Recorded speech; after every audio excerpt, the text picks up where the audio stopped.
porque tú eres fiel, porque tú eres grande, porque no hay nadie como tú, Señor. Tú que levantaste una nube para cubrir a tu pueblo, y qué oportunidad, Señor. Abriste el mar, has dado a conocer tu poderío, nos has dado a conocer a nosotros que tú eres un Padre amoroso, un Padre lleno de misericordia, un Padre que nos cuida día tras día. Señor, gracias porque tú eres bueno. No hay quien, Señor, se compare a ti. Tú eres el Rey de Reyes, el grande en misericordia, el que nos da vida, Señor. Nos ha levantado para ser parte de un nuevo linaje. Es por eso que hoy estamos delante de tu presencia, alabando y glorificando tu nombre, porque tú, Señor, mereces la gloria, el gran yo soy, el único digno. Amén. Que tú estás sentado en tu trono, Señor, que tú dominas sobre todo. Por eso esta noche podemos venir confiadamente al trono de tu gracia, Señor, para adorarte, para bendecirte. Conocemos que no hay nadie más como tú. Eres precioso, eres lindo, Señor.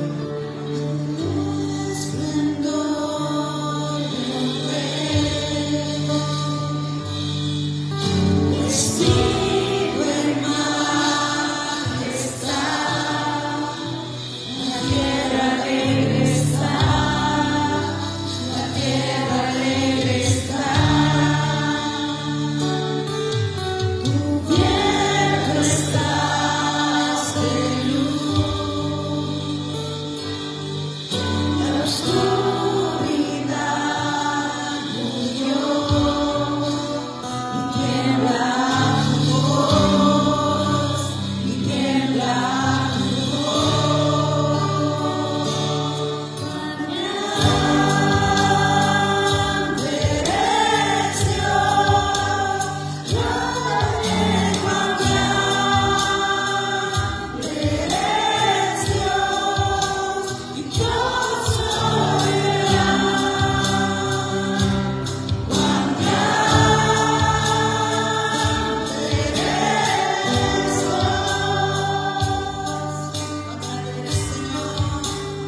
al sabio y al bendito Dios. Para ti sea nuestra alabanza, nuestra adoración, Señor. Porque tú has vencido la muerte, porque tú has vencido todo principado, toda potestad. Y ahora tú estás sentado en tu trono, y ahora tú dominas sobre todo, y pronto volverás por tu pueblo, Señor. Te adoramos y te bendecimos, porque no hay nadie como tú, Señor.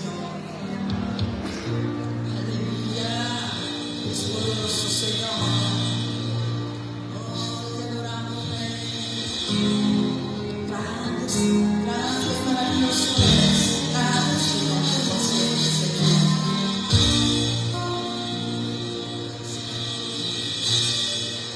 Aquí está, sentado en el trono, y al Cordero.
tú eres el único digno de ser temido, admirado. Tú eres el único digno de ser adorado. Voluntariamente, Señor, te ofrecemos el fruto de nuestros labios, reconociendo tu grandeza, tu majestad y tu dignidad, reconociendo tu señorío y habiendo probado que tú eres bueno, que tú eres fiel. Te damos a ti la gloria, te damos las gracias, te damos a ti nuestra alabanza. Te pedimos que mientras meditamos en tu palabra, ministres nuestro corazón, nuestro espíritu, edificando nuestra fe, ordenando nuestros pensamientos, nuestro camino, a fin de agradarte, a fin de honrarte y a fin de encaminarnos hacia la bendición y hacia la victoria. En el nombre de Jesús. Amén. Aleluya. Gloria a Dios. Bendiga a alguien si está cerca de usted o a los que tiene cerca y puede sentarse.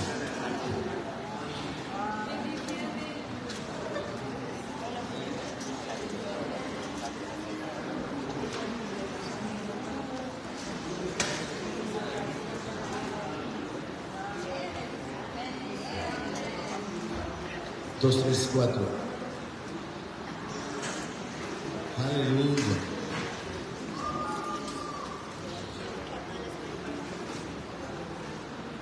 Gloria a Dios. Aleluya. Vamos a meter en la palabra de Dios esta noche. El día domingo concluí la porción de Marcos capítulo 7.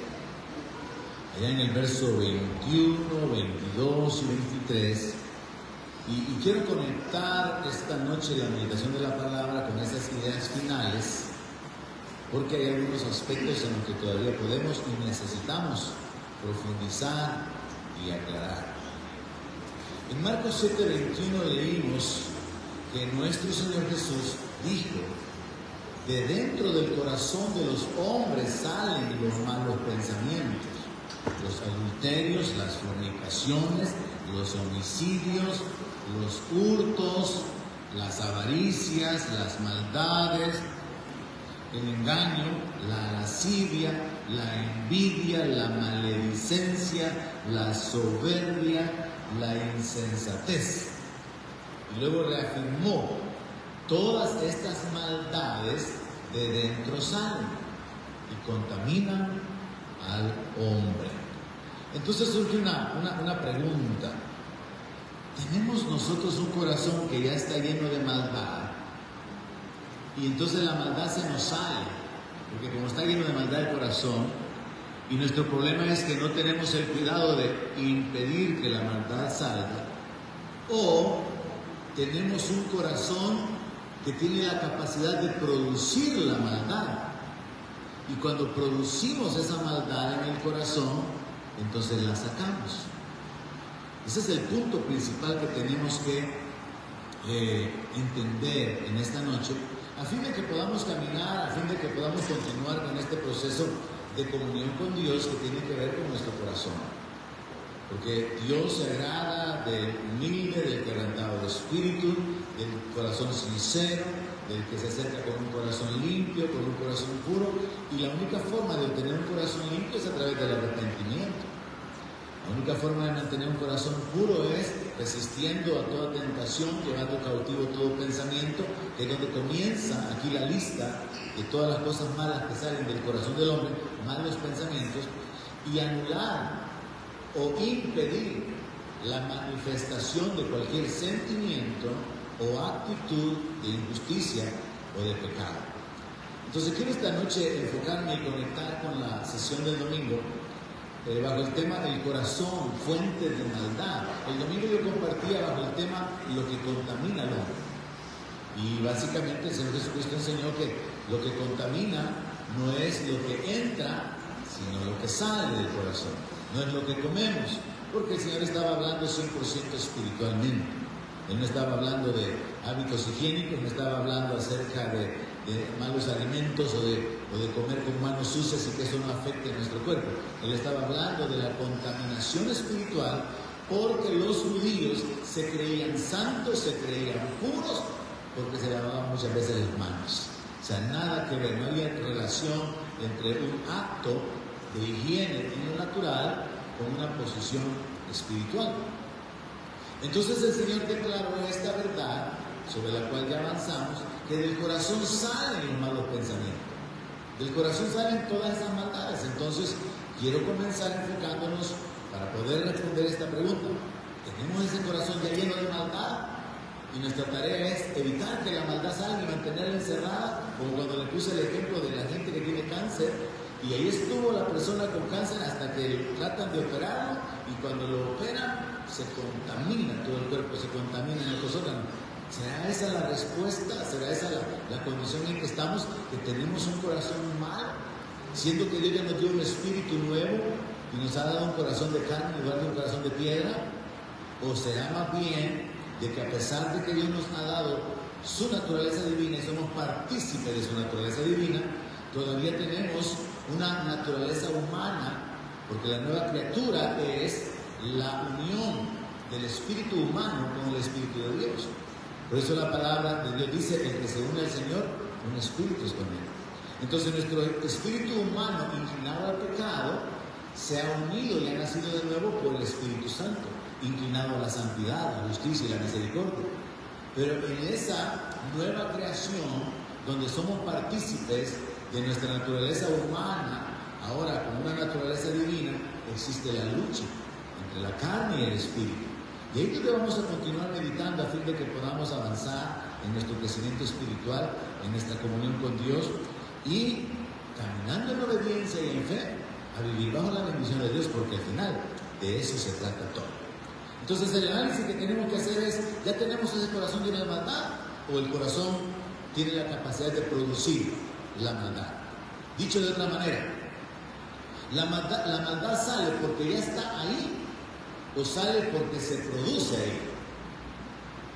Ahora vamos a irnos al principio de todo. Ezequiel capítulo 28, verso 15. Comencemos con el primer pecado en el universo, el pecado del diablo, el orgullo. En Ezequiel 28, verso 15 está escrito, refiriéndose al diablo, que él era perfecto. Dice: perfecto eras en todos tus caminos. Desde el día que fuiste creado, oiga eso, eras perfecto en todos tus caminos, desde el día que fuiste creado, hasta que se dio en ti maldad.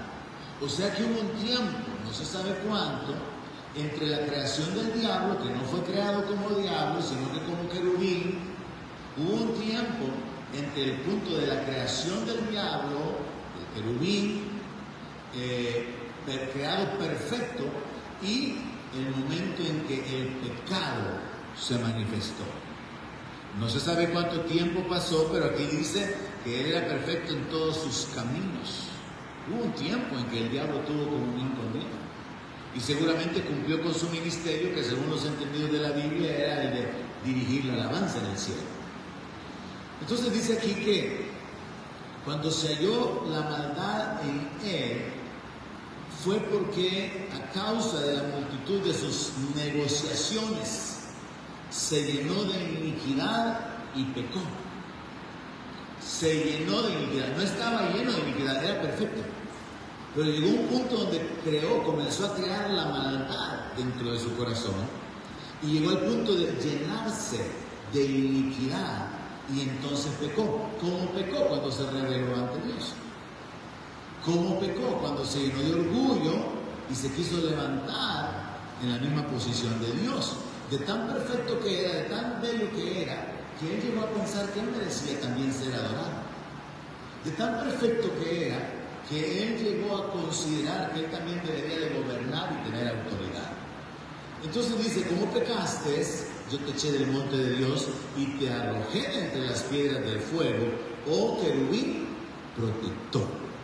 Dios no creó al diablo, Dios creó un querubín perfecto, hermoso. Era el sello de la perfección. Dice el verso 17: se enalteció tu corazón. No tenía un corazón enaltecido, tenía un corazón perfecto.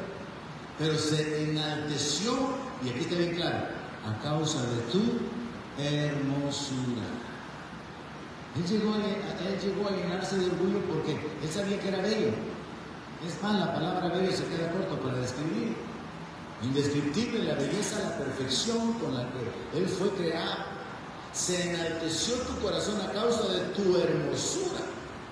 Corrompiste tu sabiduría a causa de tu esplendor. Esplendor es gloria. Dios había vestido a este querubín de gloria, le dio una posición privilegiada cerca de él, le dio un ministerio que, como repito, se cree que estaba conectado con la música. Y entonces viene el juicio de Dios por causa del pecado y dice: yo te arrojaré por tierra, delante de los reyes te pondré para que miren en ti. Entonces podemos ver que este pasaje sostiene estas ideas. Dios creó un querubín perfecto, pero él se enalteció en su corazón. Fue decisión de él. Él se corrompió, él se llenó de iniquidad. Y entonces tenemos que profundizar un poco en el análisis de lo que realmente sucedió, porque por ahí existe este pensamiento de algunos. Dicen: es que Dios es el creador de la maldad, porque Dios creó al diablo. Y entonces, si Dios creó al diablo y el diablo es malo, entonces a la larga Dios creó la maldad. Si Dios no hubiera creado al diablo, la maldad no existiría. Si Dios no hubiera creado al diablo, Adán y Eva, o Eva no hubiera sido engañada y Adán no hubiera caído en el pecado de desobediencia. Y entonces se analiza o se argumenta, ¿verdad?, de que Dios es el autor de la maldad, pero tenemos que entender que los verbos aquí nos muestran que fue decisión del diablo corromperse, fue decisión del diablo enaltecerse, fue decisión del diablo llenarse de iniquidad. Isaías 14, al igual que Ezequiel 28, son pasajes de la Biblia que hacen referencia al diablo, aunque en la manera en que fue escrita la porción de esa palabra tiene una doble aplicación. Se está hablando de un rey terrenal, se está hablando de un hombre, pero hay cosas ahí que no se pueden aplicar a un hombre, porque esta palabra tiene una doble aplicación, como cuando dice ahí: yo te eché del monte de Dios, te arrojé de entre las piedras del fuego, oh querubín protector. Eso no se le puede decir a ningún hombre. Entonces en la Biblia encontramos muchas veces, así como los salmos mesiánicos, encontramos referencias a alabanza, a comunión con Dios, y de repente se inserta algo que se refiere al Señor Jesucristo, palabra profética con respecto a Jesucristo. De igual manera encontramos algunas profecías o algunas porciones de la palabra que tienen un doble cumplimiento, una doble aplicación. Ezequiel 28 e Isaías 14 son un par de ejemplos. Se está dirigiendo hacia un hombre, hacia un rey, al rey Tiro, se está haciendo referencia hacia un ser humano, pero escondido ahí se encuentran señalamientos y referencias al diablo. Y aquí claramente se mira, aunque está mezclado, porque ya hemos leído que el Señor lo llama querubín protector en el verso 16. Ahora, en el verso 13 de Isaías 14 se registra que el diablo pecó en su corazón cuando él decidió recibir adoración, cuando él decidió caminar en autoridad, cuando él decidió desobedecer y rebelarse ante Dios, cuando él decidió poner su silla junto a la silla de Dios. Dice el verso 13 de Isaías 14: tú que decías en tu corazón, subiré al cielo, en lo alto, junto a las estrellas de Dios levantaré mi trono, y en el monte del testimonio me sentaré a los lados del norte. Claramente vemos que esto fue una iniciativa, un acto propio del cual el diablo, el querubín, fue responsable. Entonces, cuando nosotros consideramos estos dos pasajes, para poder luego regresar al enfoque nuestro con relación al tema que nos ocupa ahora, del corazón como la fuente de maldad, estamos examinando que todo comenzó con el pecado en el corazón del diablo. O mejor dicho, todo comenzó con el pecado en el corazón de un querubín perfecto. Y se convirtió en diablo, se convirtió en adversario, por eso es lo que significa diablo. de ser querubín protector de la gloria de Dios, se convirtió en un adversario de Dios. Se convirtió en un opositor de Dios, de la voluntad de Dios, del reino de Dios y del pueblo de Dios. Y por eso es que nosotros tenemos un adversario que anda como león rugiente buscando a quien devorar. Y ese es el adversario. Entonces tenemos que aclarar o establecer esto. Dios creó un querubín con libre albedrío. Dios no creó la maldad. Dios no es el autor de la maldad. Dios es perfecto y Él es santo. Él no creó la maldad.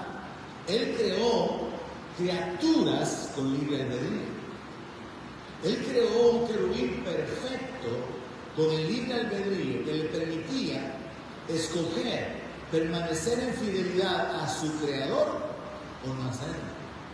Y ahí es donde el diablo pecó, ahí es donde el pecado en el universo se originó, porque él decidió no permanecer en sujeción, no honrar a Dios, usurpar el lugar de Dios, se igualó a Dios, codició la autoridad, codició la adoración. El diablo debido a su belleza y a su perfección cayó en este pecado, desear ser adorado. Recordemos que aún a nuestro Señor Jesucristo, según el registro de Lucas 4, lo tentó de esa manera. Todos los reinos de este mundo te voy a dar porque a mí me han sido dados. Si postrado me adora. Mire qué atrevido el diablo.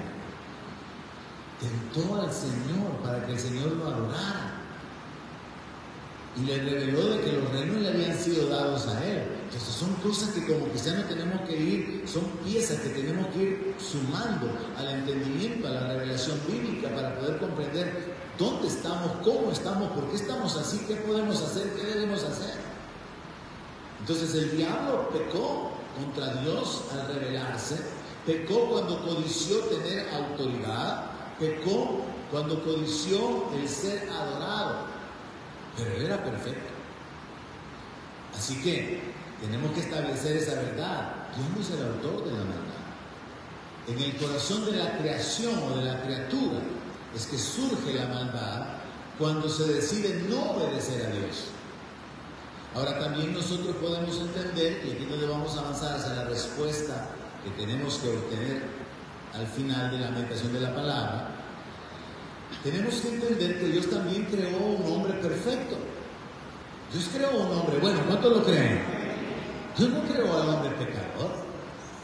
Dios lo creó perfecto, lo creó bueno, lo creó santo, pero le dio la facultad de escoger en cuanto a obedecerle o a desobedecerle. Entonces lo que aquí se establece es lo siguiente. El único perfecto y santo y perfectamente santo es Dios.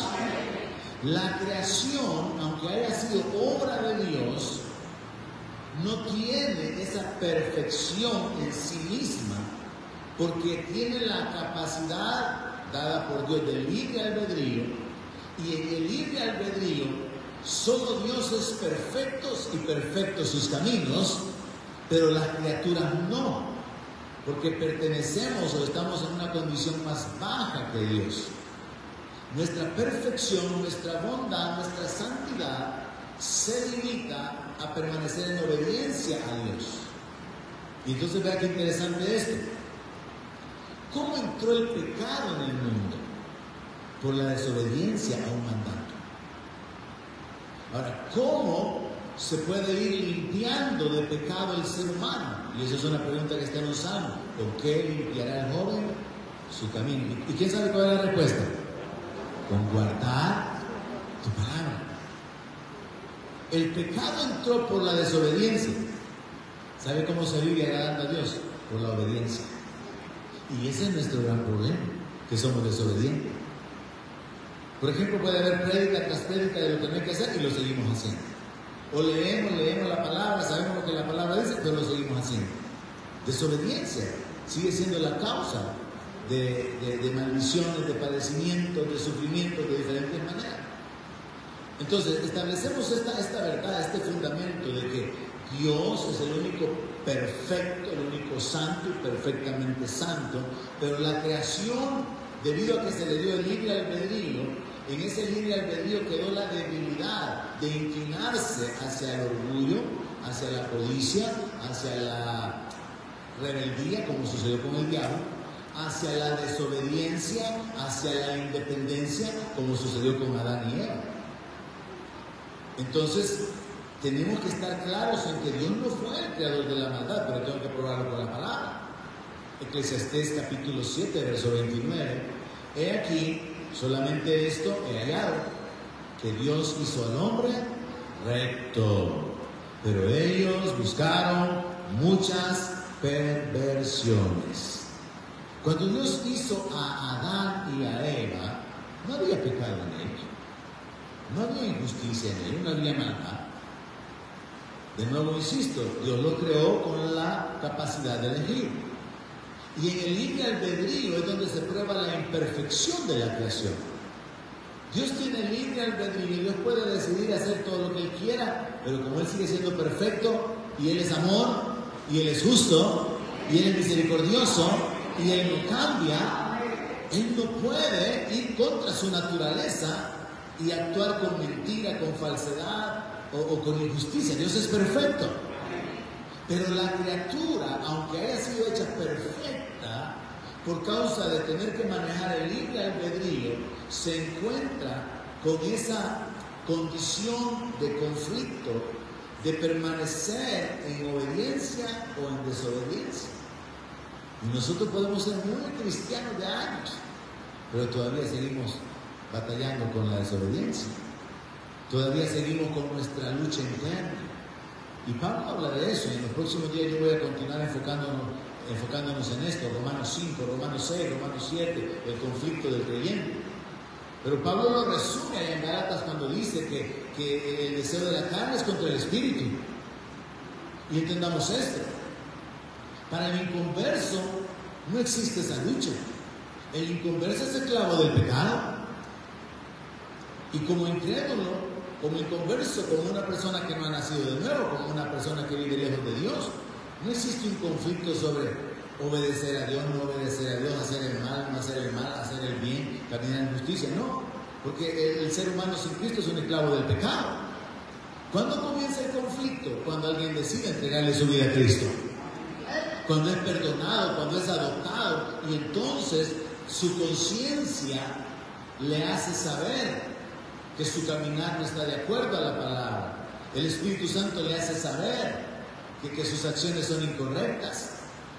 Y entonces comienza esa lucha, porque ahora venimos a estar vivos para Dios, conscientes de la realidad de Dios, y el Espíritu Santo nos inclina a la santidad, a la justicia, a la misericordia, a la verdad, al amor, pero en nuestra carnalidad humana, hacia el resentimiento, la murmuración, los malos pensamientos, la maldad de todo tipo, malos deseos hacia otras personas, amargura y todo eso. Y entonces nos encontramos con ese conflicto para el cual, según la palabra de Dios, hay solución a través del poder del Espíritu Santo. Y por el poder del Espíritu Santo, obedeciendo la palabra.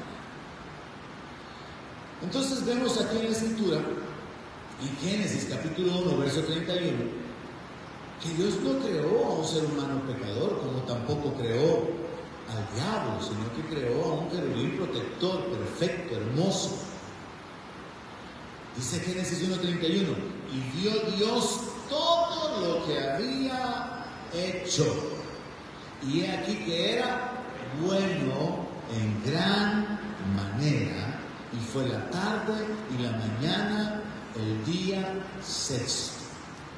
Ubíquese, ya se dio la creación del hombre, de la mujer, de las bestias, las aves, los peces, los pájaros, los reptiles, todos los animales, toda la fauna, todo el sistema del mundo.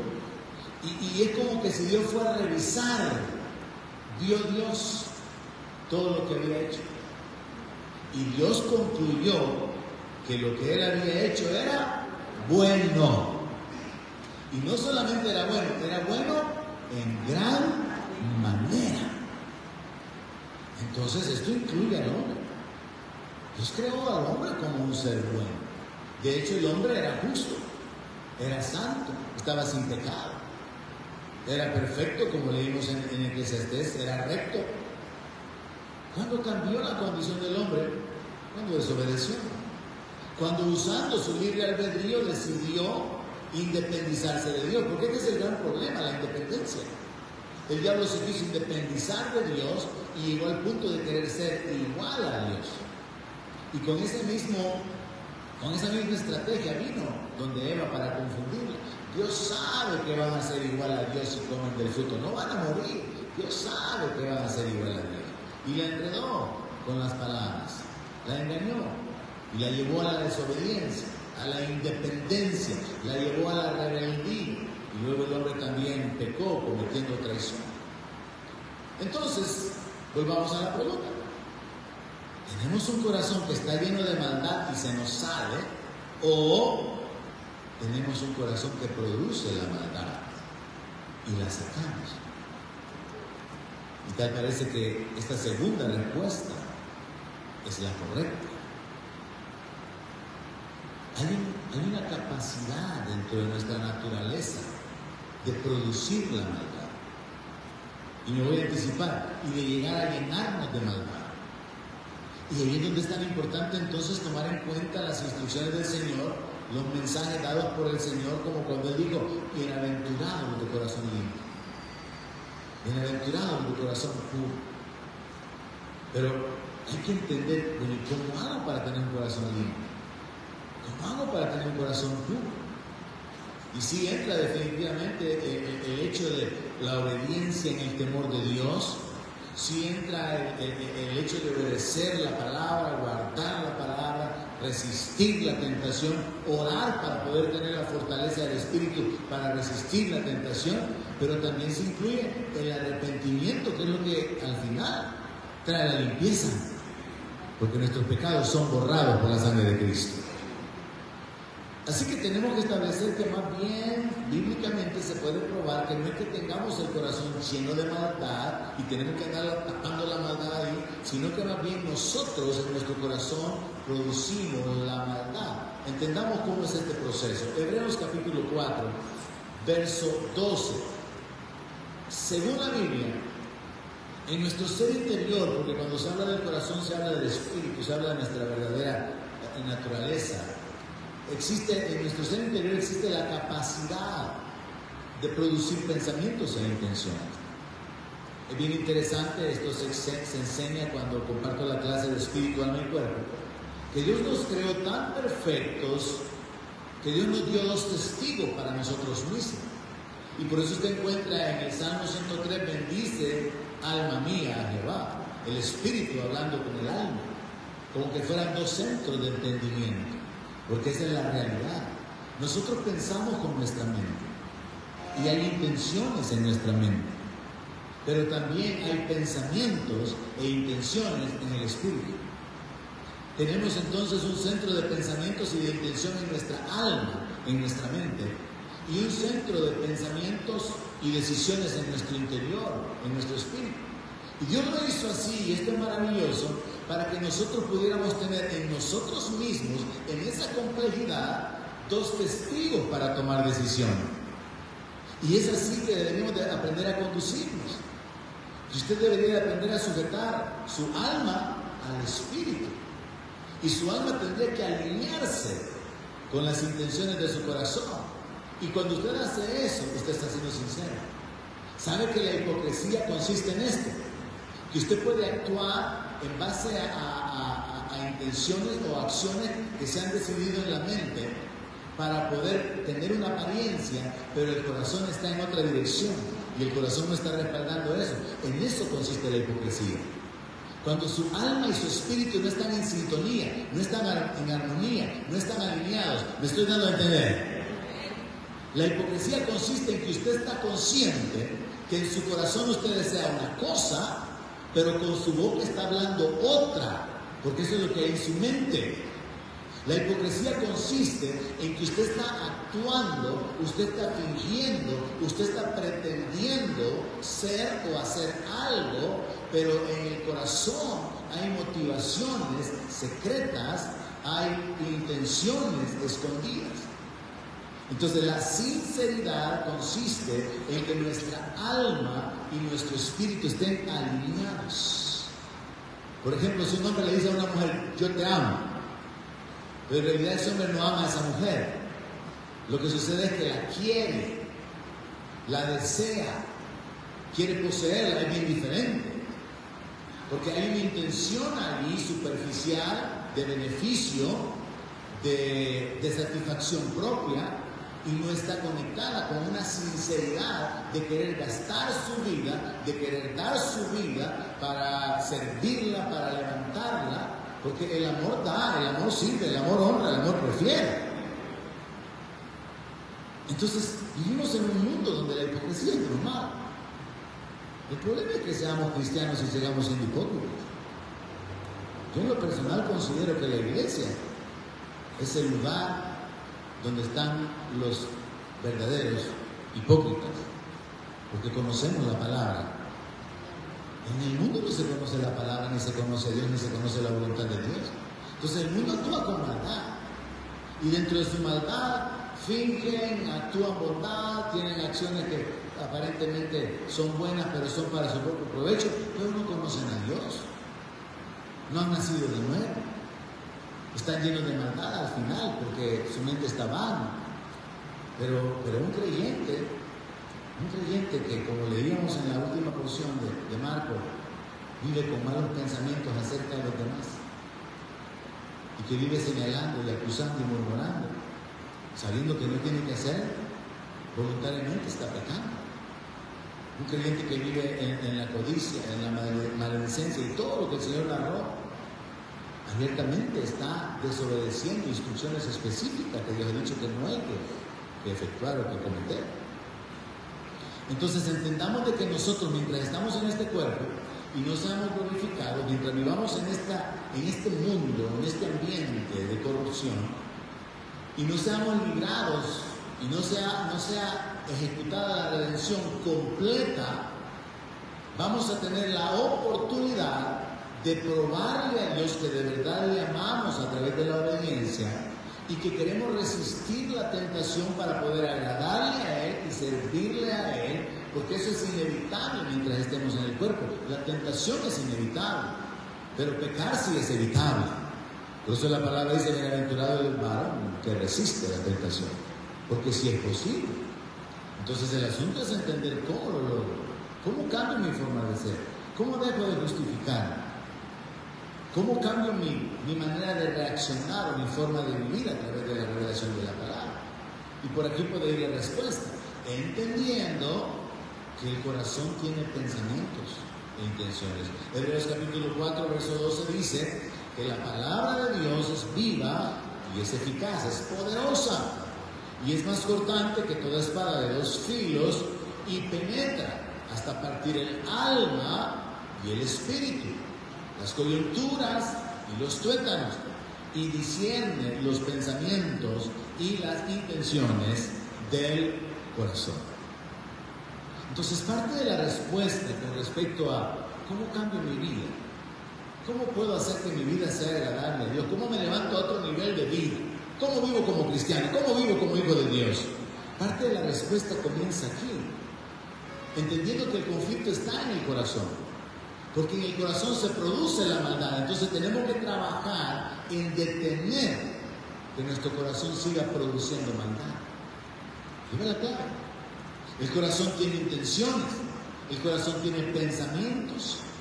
Entonces cuando el Señor Jesús dijo, porque del corazón sale, no significa que han estado allí y que de repente se rebalsó el corazón. No, significa que ahí nacen, ahí se producen. Y se lo puedo probar con el libro de Proverbios, capítulo 6, verso 16. El corazón produce los pensamientos de maldad. En nuestro espíritu, en nuestro ser interior, es donde se genera el pecado. Es donde se genera la injusticia. Al final es en nuestro espíritu. Y nuestra alma está conectada a él. Nuestra alma nos ayuda porque somos tentados muchas veces a través del alma. Por ejemplo, cuando la Biblia dice que Eva vio que el fruto era bueno a los ojos, agradable. Entonces nosotros somos tentados a través de nuestra alma, a través de nuestros sentimientos, pero al final la decisión de ejecutar el pecado se toma en el corazón, pero de nuevo, como Dios nos dio dos centros de pensamiento, luego nuestra alma tiene que involucrarse para efectuar o ejecutar el pecado. Pensemos en este ejemplo. David mira a Betsabé, la mira desnuda y la codicia, y siendo el rey se cree con la autoridad de mandarla a llamar y de traerla para acostarse con ella. Fue en su alma que comienza el proceso de pecado. Pero luego él tiene que involucrar su espíritu, tiene que involucrar su corazón en la decisión. Si estamos entendiendo que el Señor Jesús dijo que del corazón salen los adulterios, David se metió en este proceso de tentación a través de sus sentidos, a través de su alma, pero al final la decisión de pecar se tomó en el corazón. Pongamos otro ejemplo, el ejemplo de Ananías y Zafira. Trajeron dinero a los pies de los apóstoles y vinieron con la mentira de que habían vendido una propiedad y que ese era el precio total de la propiedad. Y Pedro, por la revelación del Espíritu Santo, sabía que eso no era cierto. Entonces simplemente le pregunta: ¿vendiste la propiedad en tanto? Sí, en tanto. Estaba mintiendo. Y entonces Pedro le hace una pregunta: ¿por qué llenó Satanás tu corazón para que mintieras al Espíritu Santo? El corazón se llega a llenar de maldad cuando nosotros cedemos a la tentación, y entonces se comienza a generar la tentación. Es como cuando usted tiene una refrigeradora que el empaque ya no funciona, y entonces se le mete aire y usted encuentra escarcha dentro del congelador. Si el empaque estuviera bueno, usted mantendría su congelador sin problema. Pero una vez entra el aire, se condensan las partículas de hidrógeno, se condensan, se congelan, y entonces aparece el hielo. Entonces eso es lo que sucede en nosotros, y entendámoslo para que cambiemos nuestra forma de vivir. El problema comienza en el corazón, en el sentido de que es allí donde se va a generar la maldad. Nuestra alma puede ser tentada a codiciar, a pensar mal, a hablar mal, a ver mal. Nuestra alma puede ser tentada de muchas maneras, pero al final la decisión tiene que llegar al corazón, tiene que llegar al espíritu. Jesús no dijo: porque del alma de ustedes salen los malos pensamientos. Él dijo: del corazón salen los malos pensamientos. De ahí salen los adulterios, de ahí salen los robos, de ahí salen los asesinatos, de ahí sale todo. Porque Dios nos diseñó de tal manera que toda acción tiene que ser generada en el espíritu, en el corazón. Entonces, en el libro de Proverbios, capítulo 6, verso 6, se prueba esto de una manera bien clara, cuando dice: 6 cosas aborrece Jehová, y aún 7 abomina su alma. Qué tremendo, hermano, tomar en cuenta esto como parámetros de vida para nuestra existencia. Los ojos altivos, esa gente que mira con menosprecio, esa gente que revela que tiene orgullo en su corazón y mira con altivez. La lengua mentirosa, gente que no le consta si es verdad o no es verdad, o a veces sí le consta que no es verdad, pero sostiene la mentira. La lengua mentirosa. Las manos derramadoras de sangre inocente. Sí, sangre tiene que ser derramada, pero no tiene que ser inocente.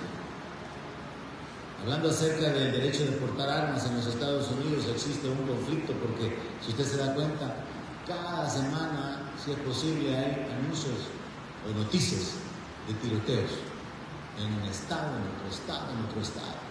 Y es un lío este asunto de las armas, porque en la Constitución de los Estados Unidos se dice que todo ciudadano tiene el derecho de portar armas para poder defenderse. Ahora, el problema es que esa libertad de portar armas para poder defenderse ha servido para que los delincuentes y gente desquiciada ande armas y puedan andar matando. Y entonces surge un conflicto a nivel de leyes, a nivel de la sociedad estadounidense, sobre esto de hay que arrancar eso de la Constitución, eso de portar armas libremente. Es más fácil ir a comprar un arma en Estados Unidos que obtener la licencia o que ir a beber cerveza a un bar. Es más fácil ir a comprar armas. Entonces existe un conflicto en ese sentido. Y algunos han dicho, es que tenemos que arrancar de la Constitución eso de que existe el derecho de portar armas. Y entonces surge un argumento espiritual que es correcto y es este. Aún el Señor Jesucristo validó el uso de las armas. Y en Romanos 13 dice de que los que están en autoridad no llevan en mano la espada, porque la espada es un símbolo de juicio para castigar a los malos. Y aún el Señor Jesucristo sentenció, o más bien reafirmó la sentencia que estaba en el Antiguo Testamento cuando le dijo a Pedro, mete tu espada, porque el que a hierro mata, a hierro muere. Entonces, bíblicamente y espiritualmente hablando, hay una justificación para el derramamiento de sangre, y aquí nos metemos en otro asunto también, ¿verdad? El de la pena de muerte. Si Dios va a traer juicio, y en algunos estados de los Estados Unidos hay pena de muerte.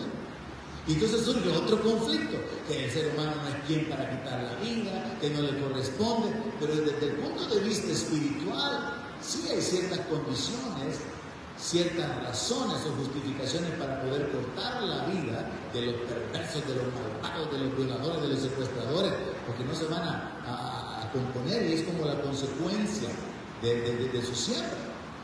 Pero aquí lo que la Escritura dice, que es la tercera cosa que Dios aborrece, es las manos derramadoras de sangre inocente, no de sangre de culpables. Eso solamente para ampliar un poco su entendimiento y que procure también obtener de la palabra una posición.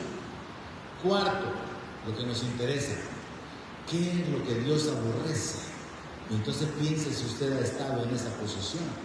El corazón que maquina pensamientos inicuos. El corazón que maquina. O sea que en el corazón está la capacidad de crear los pensamientos.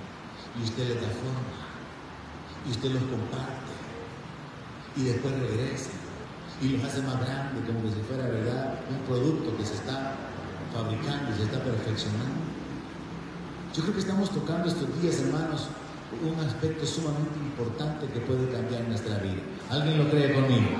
Pero de verdad, ¿alguien lo cree? Que esto puede cambiar nuestra vida, ¿no?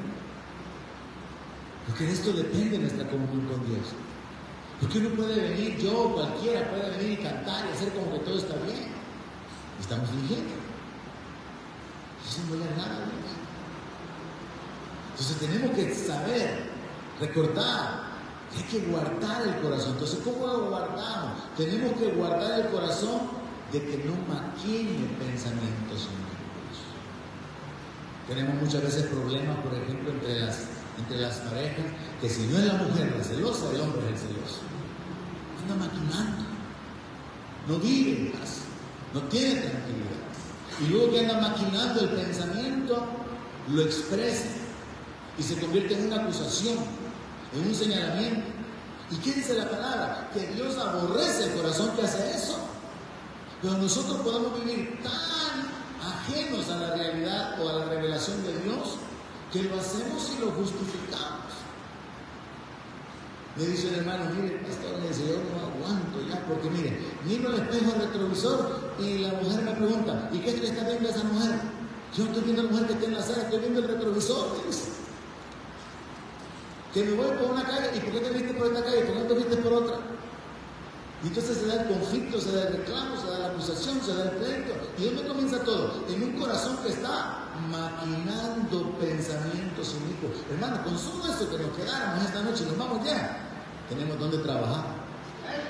Amén. Y ese es el enfoque principal. Pero el verso 18 contiene la quinta cosa que Dios aborrece. Dice, los pies presurosos para correr el mal. Y el siguiente verso contiene la sexta, el testigo falso que habla mentiras. Y el séptimo, y el que siembra discordia entre hermanos. El que siembra discordia entre hermanos. Mire qué terrible esto, tengo un ejemplo. Dice la Biblia que lo que Dios unió no lo separe el hombre. Hablando de la relación matrimonial. y del propósito de Dios de bendecir a la pareja que camina en el unidad. Entonces vea esa frase, no lo separe el hombre. Tengo el caso de una pareja que hay gente alrededor que se están encargando de minar la mente de la mujer, de la esposa, para que no confíen en el esposo. Ellos están separados y hay familiares que están tratando y como que lo están logrando de convencer a la esposa de separarse del esposo. Lo malinforman, lo reportan, le llenan de cosas en la mente a la señora, y ella no es cristiana. Entonces el camino es más fácil. Y entonces aquí se aplica a manera de ejemplo el que siembra discordia entre hermanos, porque lo que hace es ir a plantar semillas de duda, semillas de desconfianza, lo que hace es meter a pleito a otros. Y claramente dice la palabra, el que siembra discordia entre hermanos. Esto deberíamos de considerarlo seriamente. Ahora nos ocupa el verso 18 porque estamos hablando del corazón y entendiendo esto del proceso del pecado, y que todo comienza con el corazón, porque el corazón tiene pensamientos e intenciones, y entonces podemos comprobar a través de Proverbios 6:16 que el corazón maquina pensamientos inicuos. Y cuando el hombre no tiene cuidado de esto, entonces sucede el problema de que uno se puede llegar a llenar de maldad cuando su corazón está continuamente pensando en mal. Génesis 6:5. Y vio Jehová que la maldad de los hombres era mucha en la tierra. Esto es antes del diluvio. Y que todo designio de los pensamientos del corazón de ellos era de continuo solamente el mal. ¿Cómo fue que llegaron a llenarse de maldad? ¿Cómo es que la maldad abundó? ¿Cómo es que la maldad se hizo mucha? Porque todos los deseos, todas las inclinaciones, todos los enfoques de los pensamientos del corazón, pero de nuevo, claramente, los pensamientos del corazón de ellos era de continuo solamente el mal. Y entonces pensemos, yo no sé si usted conoce a alguien dentro del ambiente del mundo, que es una persona que está sufriendo mucho, está llena de amargura, está llena de ira, está llena de rencor. Sí, ha sufrido, sí, la han maltratado, sí, han abusado, le han pasado injusticias, ha perdido esto, han pasado muchas cosas. Pero el problema no es muchas veces lo que nos ha pasado afuera, sino lo que pasa dentro del corazón.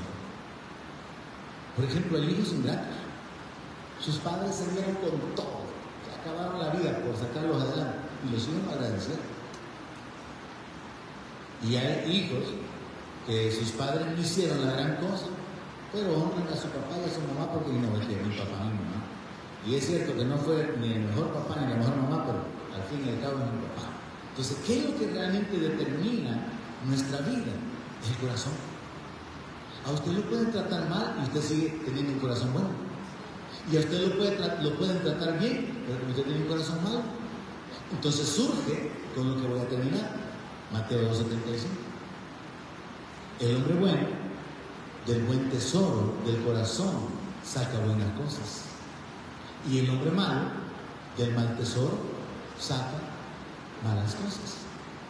Cuando usted tiene un corazón bueno, de su corazón sale el ayudar a otros, bendecir, compartir, animar, consolar, preferir, honrar.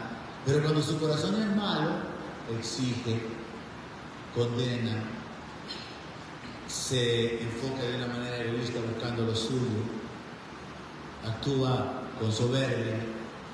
Y claramente se establece aquí, en palabras del Señor Jesucristo, que cada uno de nosotros como seres humanos nos posicionamos en una condición particular dependiendo de qué está lleno en nuestro corazón.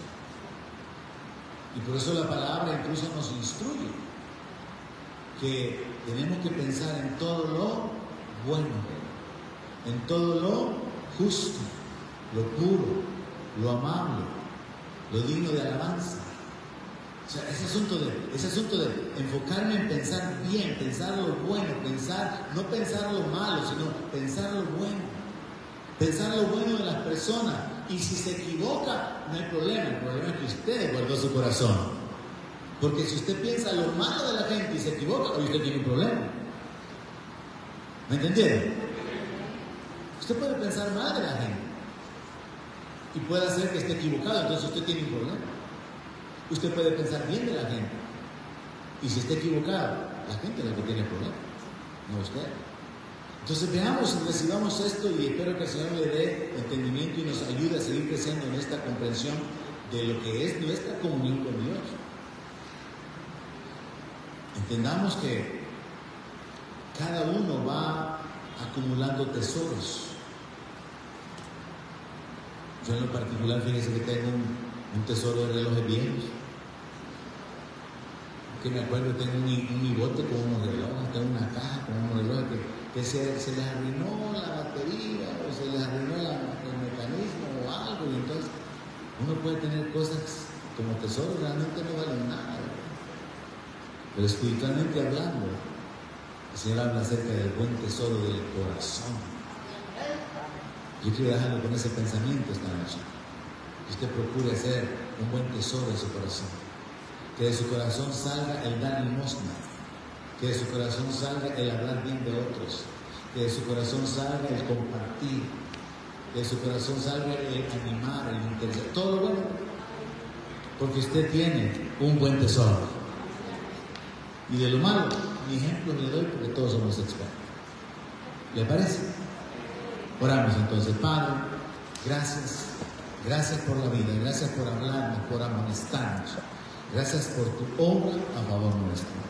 Te damos a ti la gloria, el honor y la alabanza. Y Padre, te pedimos tu ayuda. Porque en nuestro caminar no podemos seguir adelante sin ti. Si tú no nos guías, si tú no nos fortaleces, si tú no nos diriges, Señor, no podremos llegar al final. Ayúdanos, Padre, a terminar nuestra carrera con gozo, cambiando nuestra forma de vivir, transformándonos, renovando nuestra mente, tomando la responsabilidad de nuestras acciones, teniendo cuidado de nuestro corazón, dependiendo de ti para resistir toda tentación, dependiendo de ti para reconocer, Señor, la maldad y todo aquello que por pequeño o insignificante que parezca, no te agrada, de manera que podamos arrepentirnos y poder recibir el perdón y caminar en libertad. Padre, en el nombre de Jesús oramos y en el nombre de Jesús consagramos nuestras ofrendas voluntariamente, sabiendo que tú nos has bendecido con la vida, toda bendición a la obra de nuestras manos. Tú eres el que nos sustenta, tú eres el Dios que nos sostiene, tú eres el Dios que nos llena. En el nombre de Jesús te damos la gloria, la alabanza y la adoración.